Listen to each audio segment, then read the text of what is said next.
Please welcome President of the Broadband Group, Jeff Ryman.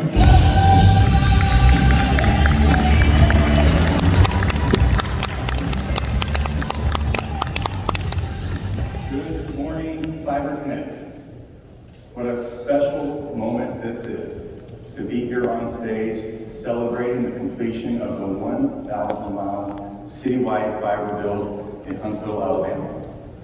Rocket City, Huntsville, Alabama, a city synonymous with innovation that through the completion of this fiber network has cemented itself as a showcase for what can be accomplished when great leadership is combined with structured and disciplined vision. You know, it was February 2016 when this network was first announced there at the U.S. Space and Rocket Center. And what a great day that was. It was an exciting day, it was a proud day. Of course, there was an individual who was there that day who I sure wish was on stage with us today. My father, Tom Ryman, founder of the Broadband Group and the lead architect for what is now referred to as the utility lease model. Tom Ryman founded the Broadband Group over 25 years ago, and I'll tell you, over the course of his entire career, which dates back to 1986, I believe he would say that it was his work here in Huntsville, Alabama, working with Wes Kelly, with the support of Mayor Battle, with our friends at Google Fiber, with our on-the-ground team from the Broadband Group, led by Mr. Frank Newsom. That was his most proud professional accomplishment. You know, what Tom would say in his words, with the completion of this fiber network, we will have changed a generation in Huntsville, Alabama. Because access to high-performance connectivity is about more than just innovation and economic development. It equates to opportunity. It equates to fairness. It equates to excellence.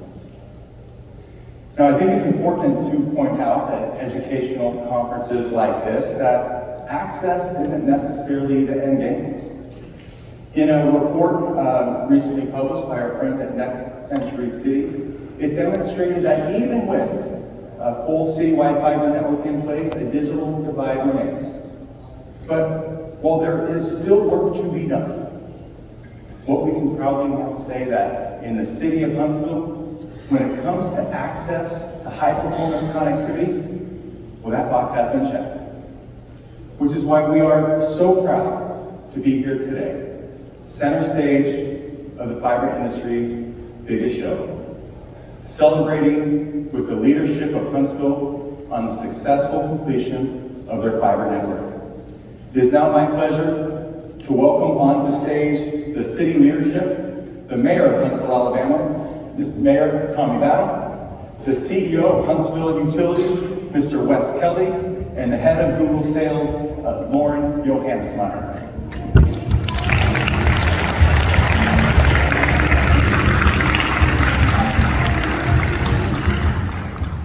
Mayor, welcome. Thank you. And congratulations on the city's tremendous accomplishment.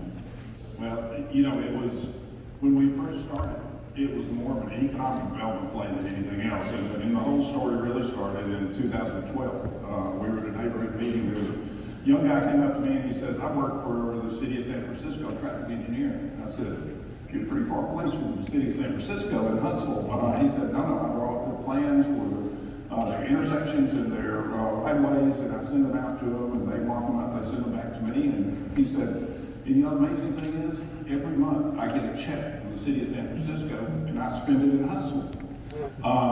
2 weeks later, we're talking to a young lady who works for Disney World in Orlando, and she draws up designs of sets, and they send down the plans, they send them back, and and every month she gets a check from Disney World, and it's spent in my city, Huntsville, Alabama. And so we started looking at that, saying that there's really a shadow economy that could be out there that could turn into something that really adds to your economy on a day-to-day basis. And then you started talking to CEOs at Research Park, which is the second largest research park in America. And they were talking about that their workers who were working from home needed the same capacity that they had at work, and that they could do so much more work at home, and if they get the same check that they got from being at work. And so when you started putting all that together, we came up with the idea to go out for an RFP for fiber to the home. And we wanted to make sure that we hit every home. We didn't want a digital divide in our community. We wanted to hit every home. So we put out an RFP and sat around and heard crickets. Didn't hear anything. There was no response. And we went back to the table, and our backup plan had been talking to Huntsville Utilities. They said, well, we can do that. It's the same thing that we do on a day-to-day basis. We pull wire. And we started talking to them, and they said, well, we can put in an infrastructure system. We already have infrastructure out there. We put in an infrastructure system. And then these young people came into the office, and they wouldn't tell us who they were from, but it was pretty obvious. Well, we could tell they were coming in. They all had Starbucks coffee, and they had little round glasses, and they said, "You're from Google." And I said, "Of course you are." They said, "We're interested in doing the last mile. We don't want to get into a heavy investment in infrastructure, but we're interested in doing the half mile." And they came in and put that last half mile in place. Now, what did they do for our community? When the pandemic hit, I always say I'd rather be lucky than good, because we were lucky. We never thought when we put this in that there would be a pandemic like this, but when the pandemic hit, everybody was able to work from home in our whole research park area, our whole advanced manufacturing area. Everybody who could work from home had the capacity to work from home. And the paychecks kept coming in, and our economy remained good, and we kept having money come in that we could spend in our community. And we got through the pandemic probably as likely as just about anybody, because we had the capacity for people to work and have that economy and keep that economy going. Mayor, as you put it, the importance of broadband has never been more clear. And if there's one thing that held our entire economy together, it was access to high-performance connectivity. And that was for those who were fortunate enough to have it, which, thanks to your leadership, was everybody in the city of Huntsville. Wes, obviously a unique approach that you're having great success with, but this isn't your first experience in working with broadband networks. Share us a little bit about your history and how this approach either is similar or differs. Yeah, it is different in Huntsville. Matter of fact, my first foray into attempting a fiber to the home was actually in the late 90s. So obviously early days. And I recall one particular meeting that just remember as clear as a bell. I was young then, and I didn't know that when you set a deadline, you don't actually give people the real deadline. You give them a deadline in advance. So I had a meeting with my board that night, and a few hours before that board meeting, the engineers finally came in, and what they've done is they've designed a portion of our city to determine some cost estimates of what a fiber to the build system would look like. And again, this is in the late 90s. And my consultant that I was working with at the time and I were poised and waiting for this report to come in. Again, about 2 hours before the board meeting, the engineers come in and say, okay, here's the price of the plant. And we sort of got that information, started plugging it into spreadsheets, looked at the head-end cost, looked at all the different pieces and parts, and we thought, this is going to work. We can do this. This is fantastic. So we just immediately start diving into the details. I roll into my board meeting, I'm walking my board carefully through this information, and I start hearing distracting conversations in the back of the room. This is not a big room, and the engineer and the consultant keep talking to each other. That's kind of unfortunate. And then finally the consultant comes up and said, I need to see you outside. Never good when you're in the middle of a meeting if someone says, I need to see you outside, and you're leading the meeting. So I do, and he goes, we forgot to multiply by 4.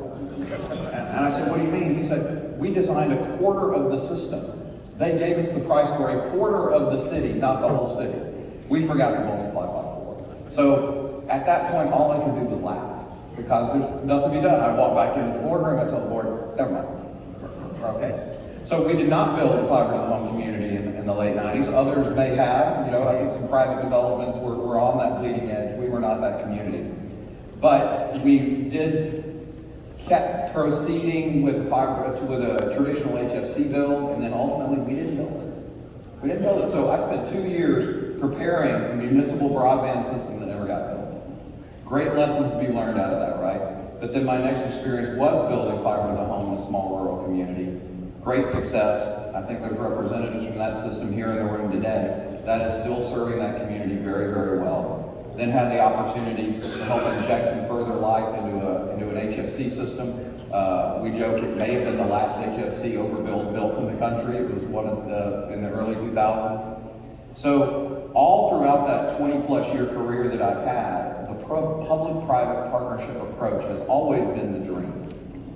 And what we've been able to accomplish at Huntsville is we've realized that dream because all the stars aligned. This is not something that just is like an instant recipe for success. But the utility is the infrastructure company. We build pipe and wire. That's who we are, that's what we do. At our utility, electric, water, gas, now fiber.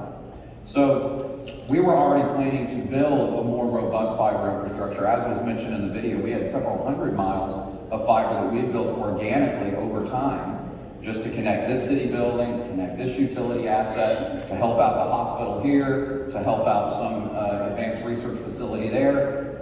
A lot of it was franchise fiber. Some of you are old enough to remember what franchise fiber is. So it was all just pieced together. Well, the utility knew we needed to blow that out and we needed to build it right to support our metering, to support our new substation control schemes.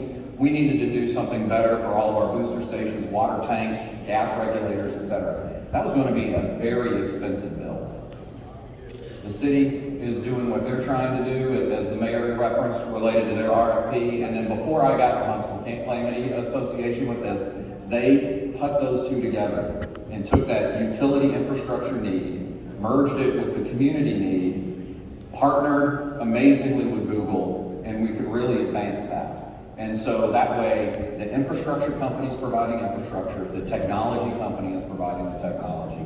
And it really is one of those things where the stars align. Brilliant. You focus on your core competency, you get the connectivity you need, you turn what would otherwise be a cost center into a revenue-generating asset, and you lower the barrier of entry for a new service provider to come in and provide competitive services citywide. Lauren, tell us about the perspective from Google Fiber of this approach in Huntsville. Yeah, what